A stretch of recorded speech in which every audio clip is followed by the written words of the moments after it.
After the Apocalypse, a pandemic survival story. Season 1, Episode 5, Killer.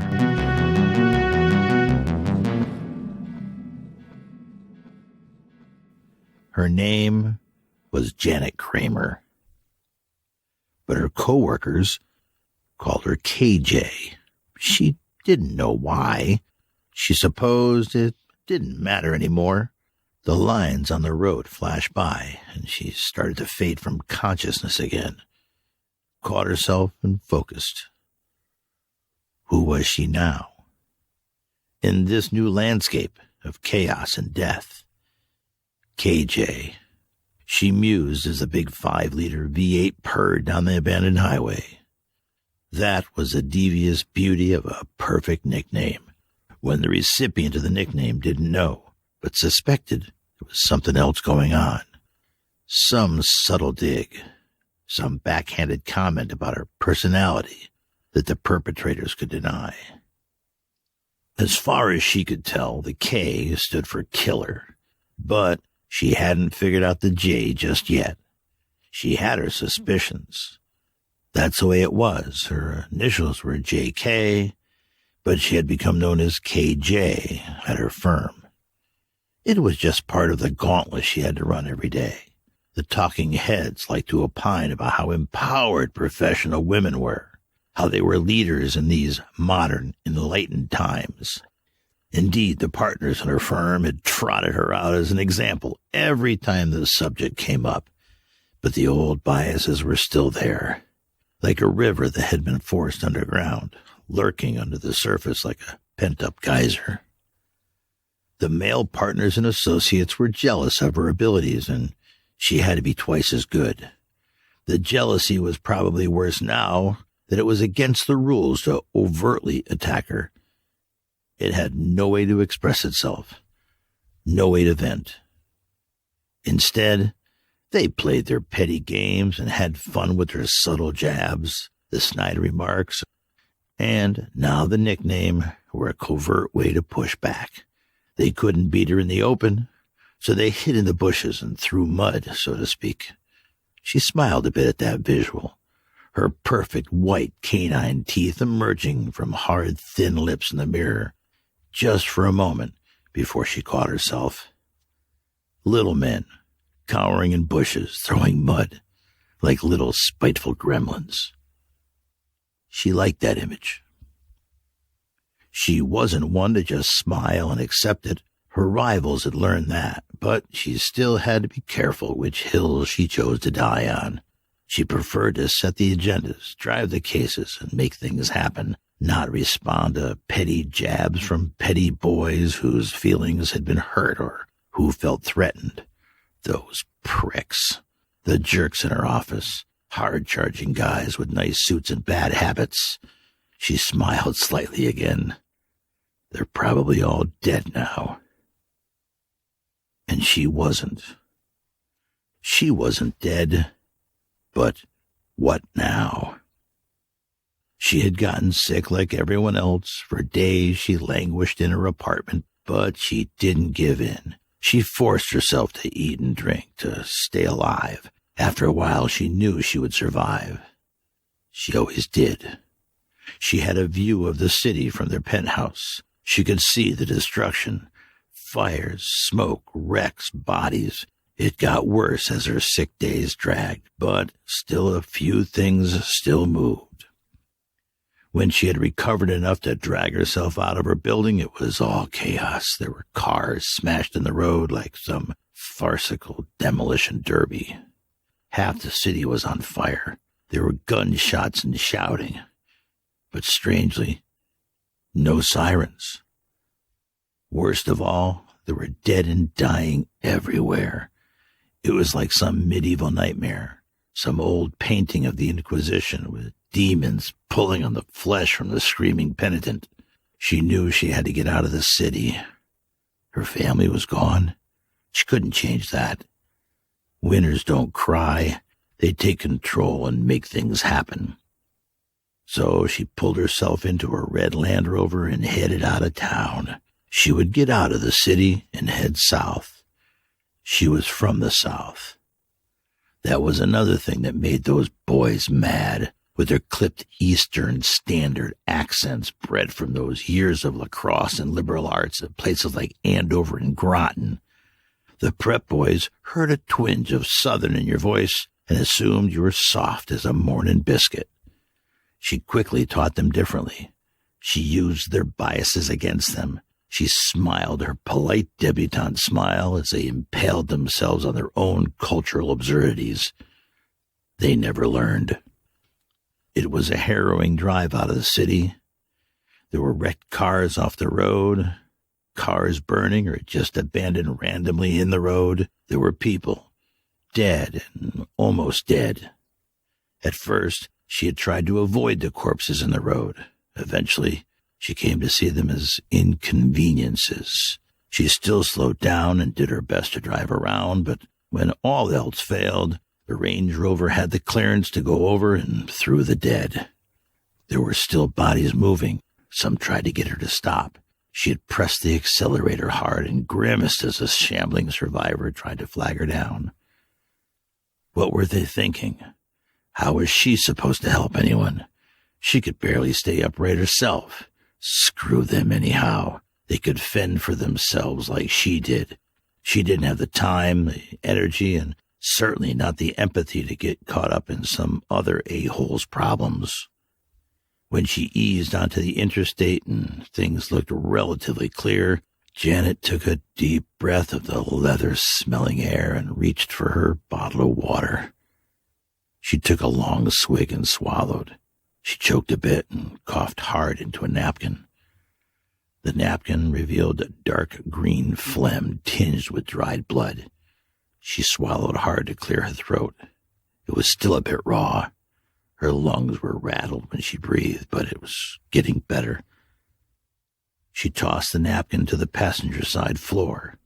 It was an orange-brown color with dancing skeletons on it, left over from Halloween. Ironic. Geez, this world with its constant ironies. With the kids, she made a habit of hoarding napkins in the car. They were always spilling something. These napkins were from the high-end coffee shop she patronized with the kids on weekends, while she gave her husband Jim a break. Friends would joke that they were like a divorced couple, and she got the kids on the weekends. The thought of her family brought a wave of melancholy so deep that she almost lost control. She had to jerk the wheel to stay on the road. She had been at it for hours now, and it was starting to get dark. She was weak and tired and knew she would have to take a rest eventually. More irony, she thought. Janet Kramer, the woman who never rested. With every mile she put between herself and the death behind her, she also felt a sense of freedom that made her feel stronger, but also pulled out a strand of guilt and sadness for what she had lost. And just a little bit for what she had never had. She pressed on down the road until the Land Rover started to run low on gas. Crud! She'd have to find some gas. Diesel, actually. She knew the gas stations were probably a bad idea. She thought she remembered that most stations had run out of gas quickly when people started dying. Something about that on the news before the TV went out. Something about the pumps not having power to work when the grid came down.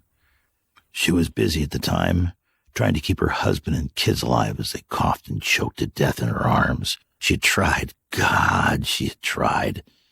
But what could she do? She tried to get them to drink soup and put cold, wet towels on their forehead. She cleaned them up. She made frantic calls for help until the network failed. Janet Kramer, the best damn lawyer in the business, unbeatable, the killer. She could make most things bend to her will, but she couldn't pull her own family out of the jaws of this horror. She watched them die, helpless to change it. She wasn't a doctor. She was the one who took down doctors, the malpractice specialist. She went after those corporate jerk-offs who made bad decisions and hurt people. She brought them down to earth. She hurt them. The irony again. Where were those doctors now? Where were those medical corporations with their grand plans to change the world? Those devious plans that always promised a grand future while harvesting money through wrongful death in the present. This new bug had done more to cut them down than she ever could. When the bug finally got her, it ravaged through her body like an express train. Fever. Chills that shook her whole body and made her bones ache. Throwing up blood. Coughing so hard she thought her insides would just fall out of her throat. It got to a point where a lesser person, without her strength, would wish for death just to get away from it. And most did. But she didn't. Why? She cried out plaintively and pounded the steering wheel once with her open palm. Probably because she was tough. Tough and strong. She was one of the strongest people she knew. She worked hard, long days at the practice, but she was also an athlete. She had stayed in shape. She was strong and hard and tough. And that might be why she is still here, pushing this British-made car down the road. The gas light on the dash was on now. She needed to find fuel. She eased off an exit that promised a shopping district. It was quiet here. She didn't see any other cars moving. It was eerie. She eased through the stoplights that no longer worked, but swung above the road like silent gatekeepers, and made her way towards the big box stores. She'd need to siphon. She remembered how to do it from her childhood in rural South Carolina.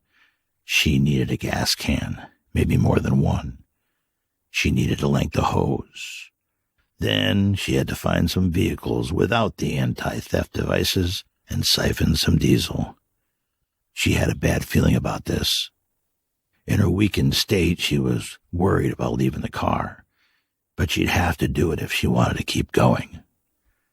She pulled into the superstore parking lot and circled around back to the loading docks. No sense in letting someone see her. She knew this could be the point where, even with all of her strength and skill, she might not be able to control the outcome if someone was there.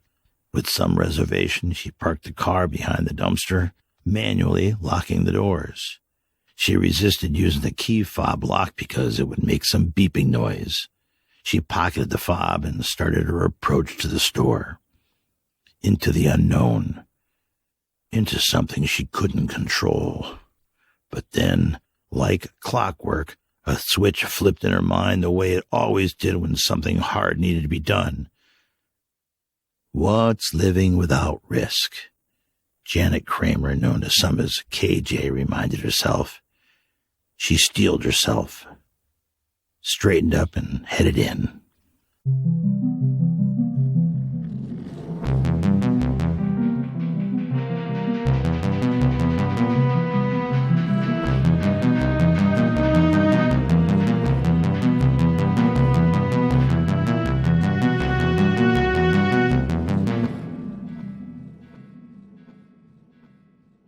Alrighty, my friends.